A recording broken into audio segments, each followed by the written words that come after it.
September 24th, 2020, it saw the release of a new expansion that I don't think anyone was expecting, the Last Stand update for Left 4 Dead 2. More than 30 community members worked on the update, which saw over 1,000 changes, from exploits and bugs being fixed, to new animations, weapons, achievements, new survival maps, new campaign, and lots of new content for a free update, which is fantastic. And I don't want to take away from the incredible effort done by the community members who created it. And why am I bothering? Why am I bothering to make a video on an 11-year-old game? It's probably what you're wondering. But there's still problems. It still has a decently sized player base, above many newer titles, including Fall Guys and Red Dead 2, which really surprised me. Like today, for example, it hit over 19,000 players. I just want to shed light on some issues that I feel are still present and they take away from the experience of Left 4 Dead 2. And I'm not sure how feasible these changes really are, but they don't seem to me like they're impossible. So hopefully I'm not just making crazy claims that can't be achieved. Hopefully these are within the realms of possibility. So here's my 5 things that I wish were improved in the Last Stand update. Not being able to connect to certain lobbies. Now this is a weird one. It did happen before the update, but I'm not sure if it's a placebo effect, but it's been happening to me a lot more since the update, especially with versus. You know, you search for a lobby, you see the campaign you want to play, click on it and boom, you're waiting, but then you can't connect. But why? Is it a problem with the connection to the server? It's very bizarre. All that ends up happening is that you just get pushed into your own lobby, which you then quit and then try and join another lobby, and then you quit and then you repeat and repeat. But there's times where I just can't join any of the available lobbies, which is absolutely strange, and there's no problem with my internet at the time or anything. It just doesn't let me connect to certain lobbies on Left 4 Dead. Choosing which server to host on.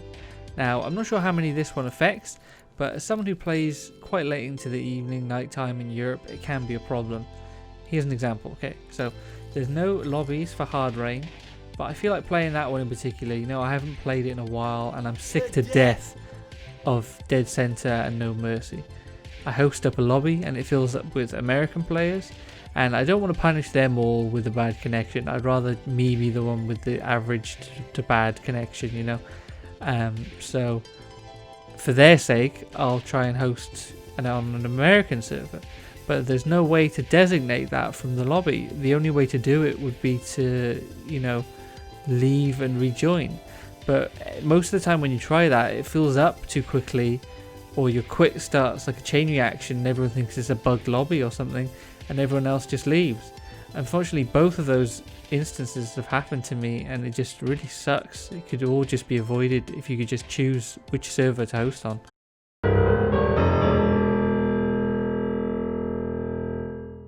Certain chapters in Left 4 Dead, they start with choke points, or areas that highly benefit an infected team if they have the right composition, often leading to instant kills or at least a ledge hang.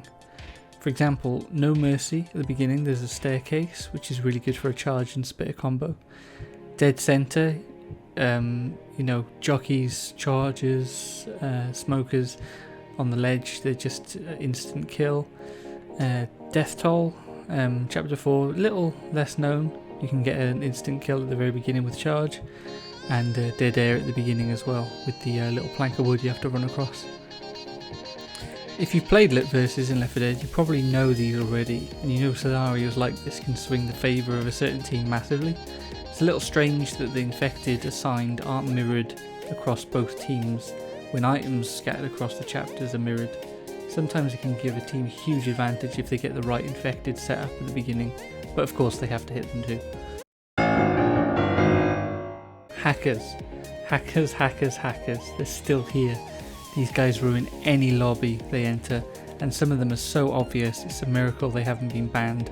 I know it's a VAC ban, so I'm not sure if it's Left 4 Dead specific, but some sort of reporting function in game, or just some knowledge that those people that I've reported via Steam are going to be banned.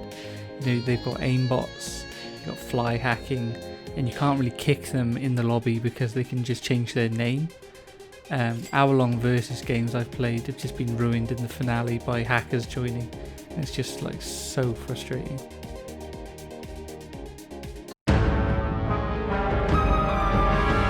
Rage quitting.